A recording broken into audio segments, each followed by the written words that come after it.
guys, if you're like me, no day is a good day to run into a snake. That is for sure, even a little guy like this. But in the fall, the chances of it are probably even greater. Scott Poff, Riverbanks Zoo and Garden here on this Wild Wednesday. We're going to slither about here in the Ark. This is not a poisonous reptile venomous monster, right? No, it's not a venomous animal. This is a corn snake, one of our many non-venomous snakes that live here in South Carolina. Oh, good gracious. All right, Scott, so as you know, I'm scared. Spiders and snakes are like the two things that I have issues with, as you know. I know we've seen him a couple of times. I'm trying to get a little better. But let's talk about the fall and snakes and why it is we're going to see more of these guys. Well, there are a couple of reasons. One is in the summer, it's really hot outside, and snakes don't like it when it's too hot, so they become active at night or they stay underground like this beautiful corn snake would do. But also, snakes that lay eggs in the first part of the summer, like this corn snake, those eggs are hatching in the early fall and late summer. And also, some of our pit vipers, like copperheads, cottonmouths, and rattlesnakes, like right behind us, they give birth this time of year, and they also breed in the fall, so there's more snake activity. So there's a lot going on in the world of snake in the fall. And people also become more active outside when the weather cools off a little bit. So the chance of a human-snake encounter increases when there's more activity. Now, what about considerations for your pets and dogs? I mean, you know, they may not know. Dogs are curious. They go out and stick their nose into a cottonmouth. They're not going to be very happy. Right, but usually don't have to worry about it. You know, animals like that can stay away from snakes, especially cats, and dogs have a good nose, and they want to stay away. And on top of that, snakes like this, even a big diamondback like this one, is very much afraid of people and afraid of our animals, and the way they avoid us is by hiding and not giving their position away. So you could walk right past a big rattlesnake and never know he's there. Which is the best way to walk past one. Are there any areas you want to look out for in the fall, maybe, you know, if you're in your backyard, or anything that might be maybe more a chance of running into one of these guys or even one of these little guys here? Well, it's more of a chance to see a rat snake in your backyard than a rattlesnake. The pit vipers want to stay away from people. Rat snakes do too, but they can go up in the trees and underground and hide from us. But if you see a snake and you don't know what it is, especially a baby snake, just leave it alone. Enjoy it, look at it. It's not going to hurt you, not come after you, and just walk away from it when you're finished enjoying seeing that magnificent creature. You know, you say walk away. Is there, I mean, say you walk up and you're walking, and you realize there's a big monster that you didn't see. Is it better to get the heck out of Dodge, or is it better to kind of slowly, easily back on it? It really doesn't matter. They're not going to come after you. They're afraid of you. They want you to leave them alone, so they're not going to attack you. Just back up. You know, you're 3 or 4 feet away, you're fine. They can't chase you. Snakes are really slow. They can crawl about 3 or 4 miles an hour. You can run 20 miles an hour if you're really scared. If there's a snake like that in the woods, I can run faster than that. I can tell you right now. Scott Poff here, Riverbanks Zoo and Garden. We're going to talk about snakes. We're going to meet up close and personal, too personal, a baby, a cottonmouth, some vipers, and some blue iguanas later on this morning as we're getting a reptile on here on this Wild Wednesday. Guys, stay with us. Britt, Freddie, can I bring you back one of these and make a nice accoutrement to your necklace there, Britt? All right, guys. On this Wild Wednesday, Wild Reptile Wednesday here at the Ark, Riverbanks Zoo and Garden. We're going to meet the Southeast's largest venomous snake. Is that right, Scott Poff? That's right, correct. The largest. Now, maybe not in size, but he'll get to be this big. What have you got in the bucket? Something tells me I'm not going to like it. Is a baby diamondback rattlesnake. As a matter of fact, that's the snake's dad right there. So this animal was bred and born right here at Riverbanks Zoo. No kidding. And was born last month, just like wild rattlesnakes. They give birth in the fall, and our captive snakes do as well. So he was not only born here, but this is a little tiny guy in here. Yeah, teeny, and it's a relative term because this is a big rattlesnake, and they give birth to relatively big young. So I'll take him out and put him right here on the floor. Now, these guys, they're indigenous to here. They're in the south. In the southeastern corner of the state, right? And they're found through Florida. But all over the range, diamondback rattlesnakes are declining, mostly because their habitat is being destroyed, which is very open canopy, longleaf forest. And that habitat is rapidly being developed, and these snakes don't have a place to live anymore. Well, they can live here at Riverbanks Zoo behind some glass. That'd be just fine with me. Good gosh. So he is fairly big for a hatchling snake. Yeah, he's only a month old, but he's already, what, a foot and a half long? He hasn't grown very much because he was born just about this size. You can see he doesn't have a rattle on the end of his tail yet, and each time he sheds the skin, he's going to add a segment to that rattle, and then eventually he'll have enough rattles to make the buzzing sound that's typical of rattlesnakes. Right. But now, do they always rattle before they strike, or is that? No, they never do. They only rattle when they're really disturbed. So if they're hiding from you, they don't rattle, but if you find a rattlesnake and start hurting it or messing with it, then they rattle. They also rattle at big animals like cows, and we think they actually developed rattles to warn buffalo and other big ungulates not to step on them.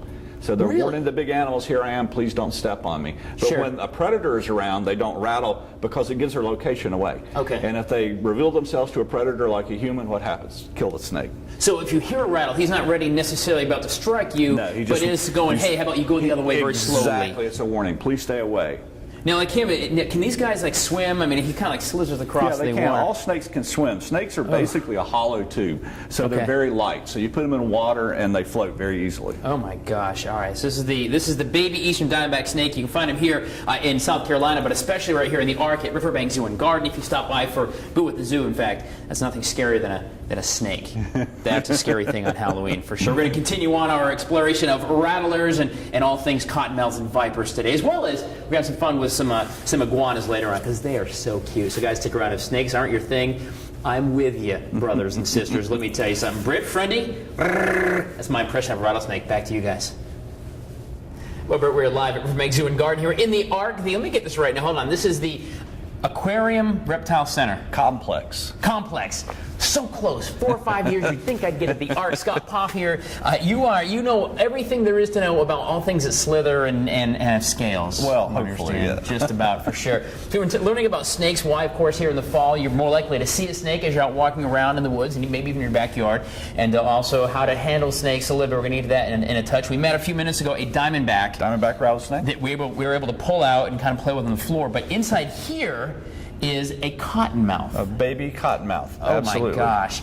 So there he is right there. How old is that little guy? He was born last month. Okay, so he's about the same age as the rattlesnake. Exactly. One of the pit vipers, and pit vipers are given birth late summer, early fall. Same with cottonmouth. Here's a fun fact for you, by the way, as well. Cottonmouth is also known as a water moccasin. Two names for the same animal. There you go. Same thing. For a water moccasin, it's a cottonmouth. All right, let's go ahead and take a close-up look at him if we can. Why are you wearing gloves, by the way? You didn't for the For a rattlesnake. small snake like this, a small venomous snake, I can wear these special bite gloves that he cannot bite through. Okay. But the Diamondback was a little bit bigger, and I'm Right. not sure if he could bite through these gloves or not. So we were being pretty careful. Okay. So this is a baby cottonmouth. Oh my gosh. You see that he's being defensive, and the reason he's doing that jeez. is because he's afraid. He's thinking that we're going to attack him, possibly kill him and eat him. So he's trying to defend himself.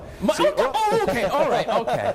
See, he was rattling his tail, which baby cottonmouths do. A lot of baby venom snakes do that, rattle their tail. Mad. Opening his mouth, that's a flash display. He's warning you to stay away. Cottonmouths are famous for that. Oh my And God! that's Oh my what he's gosh! doing. Look how quick that bite is, Scott.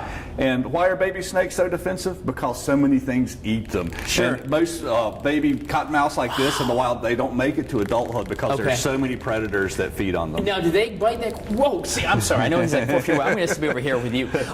In the wild, when they get to be the size that's in the tank here, are they that quick? I mean, that strike is happening. Well, they are in quick seconds. when they strike, but as they become adults, they're less defensive. Baby snakes like this are very, very defensive. Okay. And a wild cottonmouth, an adult would, Look at number one, not give himself away, and number Right. two, is a lot less striky than the babies are. Where are we going to run into a cottonmouth or a water moccasin here Well, in South Carolina or in the Midlands, The coastal besides plain. Riverbanks Zoo? So not right around Columbia. The east side of Columbia down to the coast, you would see cottonmouths and the swamps, coastal So plain. we do a lot of diving, like Lake Murray, like Hartwell, Lake Greenwood. No cottonmouths in the Piedmont, so no cottonmouths at Lake Murray or any lake like that. Now, people think they see cottonmouths there, but what they're seeing are actually water snakes. There are a number of species of water snakes that live there, but no cottonmouths. All right, well, see you, buddy. Look at him. He is not pleased to be on television this morning. Of course, you can check us out here, guys, right at the Ark at Riverbanks Zoo and Garden. Stay with us. We're going to learn some more about snakes. He's looking at me, Scott. Doesn't like you. Yeah, clearly, Britt. I don't like him either. Britt, we're coming back, hopefully, here without a snake attached to my jugular vein. So, guys, this morning here at Riverbanks Zoo and Garden on a wild Wednesday, we've been getting our slithering on, a reptile. Talking about snakes. Of course, over 50 snakes, different species here in the southeast alone. Snakes all around the place. Scott Pop, by the way, all things snakes and slither and rattling here at Riverbanks Zoo and Garden. Scott Pop. So we've met the little cottonmouth, met the little diamondback as well. Who is this guy right here? Well, this is actually a type of viper from southern Africa called a puff adder. Just like the pit vipers that are found here in South Carolina, these animals were born, and this is a baby, in the fall, which in South Africa, of course, would be in our spring. Okay. But they give birth to live young. Puff adders give birth to as many as 150 babies at one time. Golly. Now, why so many babies? A lot of them don't live, right? Almost all of them don't live because they're very small, like this guy. Lots of things eat them, so almost all of those babies get killed before they reach adulthood. As a matter of fact, if you're going to have a stable puff adder population, the female puff adder just has to replace herself one time during her life. So almost all the snakes, baby snakes like this that are born, are ended up being picked off by predators. Let's talk a little bit about handling snakes. I mean, of course, the best thing is don't ever mess with a snake. That's probably in the wild, for sure. Right. Unless you're a professional, don't handle snakes. Right. Now, if you know a lot about snakes and you see like a garter snake in your backyard and want to pick it up, then that's okay. All snakes bite, if they think they're being threatened. But venomous snakes have to be very, very careful. Most people get bitten by wild venomous snakes when they get in close enough to kill them or to try to pick them up, so that's not a good thing. You can wear bite-proof gloves like this if you're a professional, but you have to be careful with that. We use snake hooks, which do handle venomous snakes, clamp sticks, but most of the time we don't pick them up at all. We just leave them alone. You just let them be as well. Let them do their thing. What about wearing like snake boots or gator boots if you're walking through, maybe if you have some property you want to go through, looks something like this here, kind of a swampy, murky area in the fall where there might be some snakes? It doesn't hurt. There are a number of snake-proof boots that are made, but most snakes couldn't even bite through your tennis shoes because snakes' fangs are basically hollow tubes, and they're not that strong, so they would break if they tried to bite. I'm not going to take that risk. But you can certainly buy gaiters, which you can put on top of your shoes to wear in thick brush, and snake-proof boots. That'll help. Sure. But just remember, unless you step on a snake, it's probably not going to bite you. They don't want to give their location away, and they're not aggressive. They don't want to attack people. So a snake really isn't going to be laying in wait for you, strolling down, pimping down the woods. No. Snake-human encounters almost always end up with the snake being dead. They know that. We're a big predator, so they want to live just like all animals, and they want people just to pass them by and don't interact with them. A lot of times they start with us messing with the snake as opposed to going, oh, look, there's a snake. Always starts with us messing with the snake. So kids do not mess with the snake. I guess that's the lesson. He's a lot more subdued than our Cottonmouth friend over there, who was a little more excited. Very much afraid. And this guy can be too, but I think he's a little shocked by the lights. But yeah, he could be a very aggressive snake because he's afraid, not because he wants to hurt us. Right. And when you say venom, poisonous venom, like if it bites you, it's venomous, right? If you eat it, then it's poisonous, like a mushroom. All right. Yeah. And in wild, then, if I get bit by that, am I going to die if I don't get the antidote? Well, probably not from this one because he's fairly small, and small snakes put in less venom than adults, and they and they don't put it as deep. But if you get bitten by even a baby venomous snake, it can be a serious thing, and the only way to treat that is to go to the hospital. 911. 911. Guys, you can see the venomous snakes and the non-venomous snakes up close and personal here at the Ark at Riverbanks Zoo and Garden, behind the nice thick glass for sure, unless you were crazy like Scott here for sure. We're going to, in a few minutes, guys, we're going to move on from the snakes and just give me the absolute willies to some awesome little blue iguanas, and they are so cute. I want to take 3 home and call them George, Mo, and Larry. I don't know, stay with us. We're coming back with the snakes. Look at that guy. Smile, you're on camera. It's your 15 minutes. Well, guys, if you've ever been to Grand Cayman, the Cayman Islands, it's not a bad place to hang out and have a little life. That is, of course, if you're one of the only about 200 left blue iguanas, Grand Cayman blue iguanas. Scott Poff, by the way, from Riverbanks Zoo and Garden. Down to 200 in the wild, but Riverbanks is home to a few of these endangered creatures. Right, exactly. Less than 200 in the wild, and the reason for that is because Grand Cayman is a fun place for people to live. And they go there and build houses, build roads. And it's a very little island, so it's a very finite space. They bring their dogs and cats, and all those things contribute to the decline of the blue iguana population. But what we've done is get some blue iguanas from the wild, like these adults right over here, and we breed them, and we produce baby iguanas like that one right up there. So eventually this animal could actually go back to the Grand Cayman Island and be released. And now they've taken some steps there to protect the animals, try to eliminate some of the feral dogs and cats, keep them from eating the iguana eggs, keep the iguanas off the roads. Being hit by cars is one of the major causes of mortality. Try to keep the iguanas off the roads, and maybe we can bolster the wild population. Guys, look up in this tank up here. It's in the Ark. You can come see this for yourself firsthand. But see the little itty bitty baby right there at the top of that log. Look at that little guy. Look this way. He's been looking at us all morning. Now he's like, oh, I'm shy. I'm not ready for my close-up, Mr. DeVille, for sure. Now, iguanas, you can have iguanas, right? A pet iguana? Can I have a blue iguana pet? You cannot. A blue iguana is a critically endangered species. It's a U.S. endangered species, so it's protected by both U.S. law and international law. Now, green iguanas are fairly common in the pet trade, but you need to think about that before you buy a green iguana. They're going to get very large, 5-6 feet. Sometimes the males can be aggressive. What are you going to do with it when you don't want it anymore? You can't bring it to Riverbanks City. So those are all things There's you no need to think drop-off about program for before iguanas you here buy at yourself Riverbanks. an iguana. I guess. How big do these guys get in the wild? These blue They can iguanas? be as much as 20 pounds or more.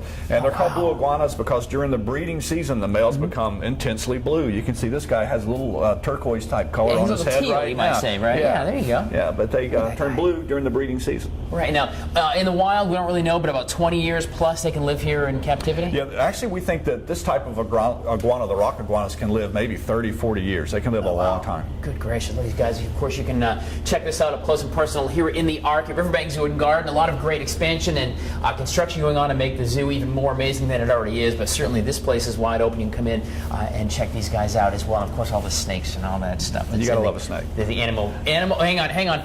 Aquarium Reptile Complex. You got it. 4 years in the making. They just did it right there on live TV for sure. So blue iguanas, in addition to experts on animals at Riverbanks Zoo and Garden, it's also the home of some creative types like authors and such. We're going to meet an author coming up here in just a little bit who happened to have used the blue iguana as a subject matter. We're going to talk to him here in just a little bit. So we're live and local at Riverbanks Zoo and Garden on a Wild Wednesday. So you guys set for today as to having found Maddie and Bob at the beach shortly after breakfast? I think so. We plan on doing some snorkeling before lunch. That, of course, the beginning of chapter 13, page 198, by the way, of The Iguana's Eyes, written by Riverbanks' own Sean Foley. Oh, now, is that your real name or is that a nom de plume? No, that is my real name. It's a pen name, that's what that means, right? There you go. Exactly. Tell me about this book. This is kind of cool. Well, it's a book that I wrote specifically for my daughter many years ago, and it took me many years to write it. Right. So, yeah, it was specifically written for her. Okay. And it is an adventure story. It's a young adult book. Yeah, what happens to Maddie? Maddie, of course, is the character who shares the same name as your daughter. Exactly. Since it was written for my daughter, I decided to name the main protagonist after her. Mm-hmm. So it's an adventure story. It involves her and a couple other young adults.